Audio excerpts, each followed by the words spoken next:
Platform 18 is a craft cocktail bar set in a replica of a Pullman train car bar, and it literally transports you into a completely new world. We have windows that are actually TV screens, and the scenery is very realistic. I've actually had a couple of guests that sometimes get motion sickness, but you sit down, you have a cocktail, and literally New York City passes you by, and you completely forget that you're in Phoenix, Arizona.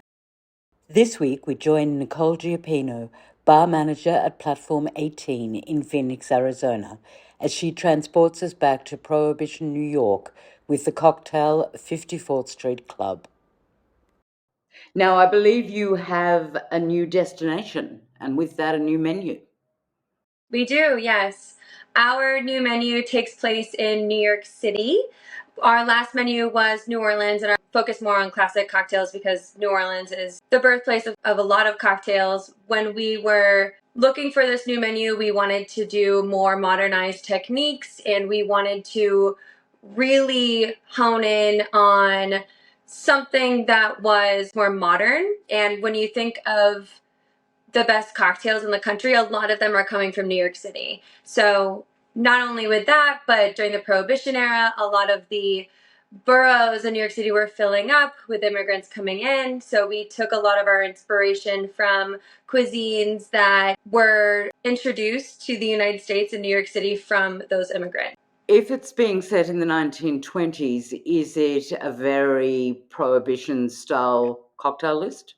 We do make a lot of Prohibition-like classic cocktails, but the inspiration comes a lot from the women actually during Prohibition that opened up speakeasies and were really the catalyst for the debauchery that was happening during the Prohibition era. And does that come out through the names of the cocktails? They do, yeah. So Helen Morgan is one of my favorites. The cocktail that we're about to talk about is 54th Street Club, which is one of the speakeasies that she opened up in 1927.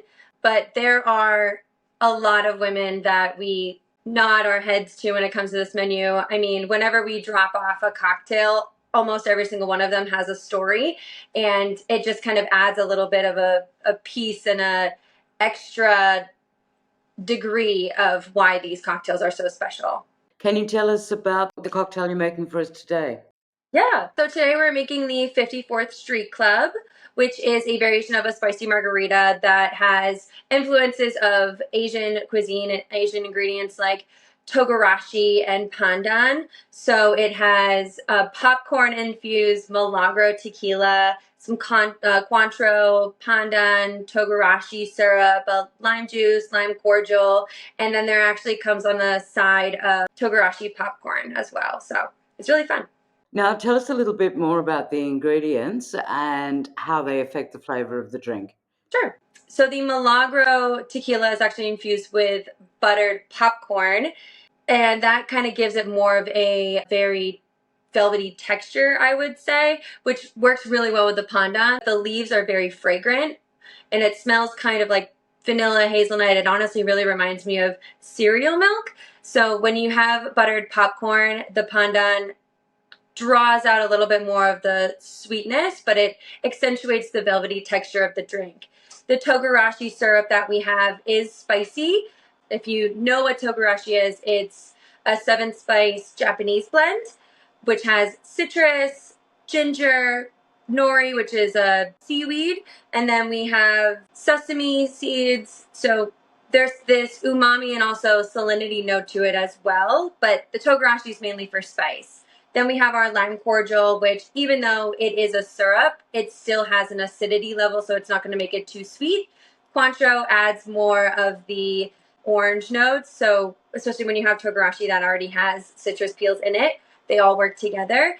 And then we have our Togarashi seasoning right on top for aromatics. The popcorn that comes right on the side accentuates the popcorn that is infused with the Milagro.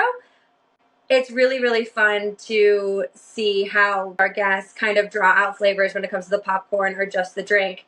A lot of our cocktails on this menu have a food component that draws out even more flavors of the cocktail. So it's a lot of sip and bite, but again, it not only transports you to a world of different flavors, but our concept transports you in a lot of other ways as well. Do you want to show us how it's made? Sure, let's do it. So we shake it just like a regular margarita, you know. We do Pandan tincture, which we can talk about in a second. We do 3/4 ounces of lime juice, 3/4 ounces of Togarashi syrup that we make in-house as well. We do a bar spoon of lime cordial. And then 2 ounces of popcorn-infused Milagro tequila, and then 1/2 ounce of Cointreau.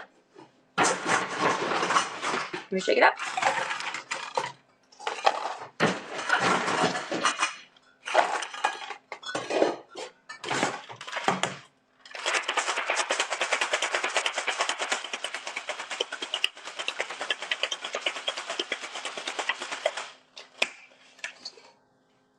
All right.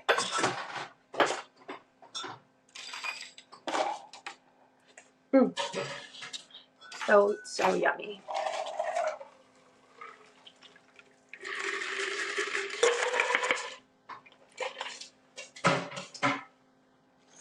Alrighty, so there's this, some Togarashi dusting, and then of course your little burlap bag of popcorn. Now, the coffee cups are a nice element. Oh yeah. When you go to New York City, there is a staple, which is a Greek to-go coffee cup. It's called an Anthora coffee cup.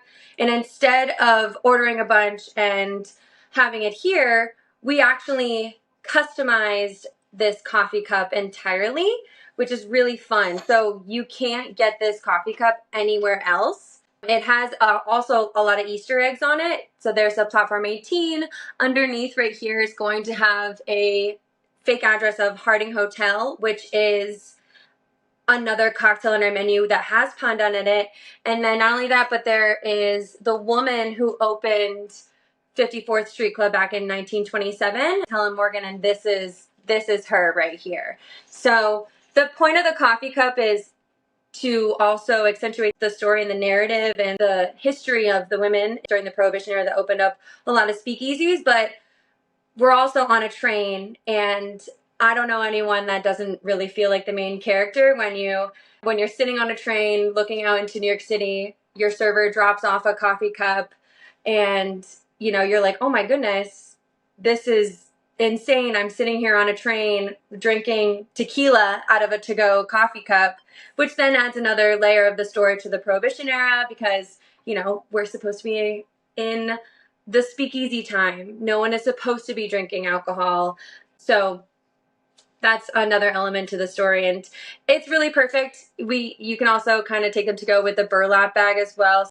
We have 90-minute experiences, so if you want to go and experience another one, you can take your little coffee cup and your burlap bag with you full of popcorn. The Pandan tincture. Talk us through how you put that together. Sure. So the Pandan tincture, we make a lot of our own tinctures ourselves. Pandan, again, has a very fragrant leaf to it. That leaf we put into like a base spirit. This one in particular is going to be made with gin. And we sous vide it up to, I want to say, about 3 hours. And then we basically strain it. And what you have adds an extra complexity and flavor to the cocktail because it accentuates the other ingredients. If they don't have a sous vide, honestly, if you want to just take some pandan leaves, put them in, we use gin, so I would use gin, and you can just like boil it. Like I would just boil it probably for 10 minutes, maybe even more than that, to maybe just kind of do it to taste if people want to make this at home. It's more so about getting the oils extracted into the gin and then having that flavor on top of it. And what about the Togarashi syrup? We make our own Togarashi spice blend, but you can always buy Togarashi at the store. We take Togarashi and 1-to-1 simple syrup.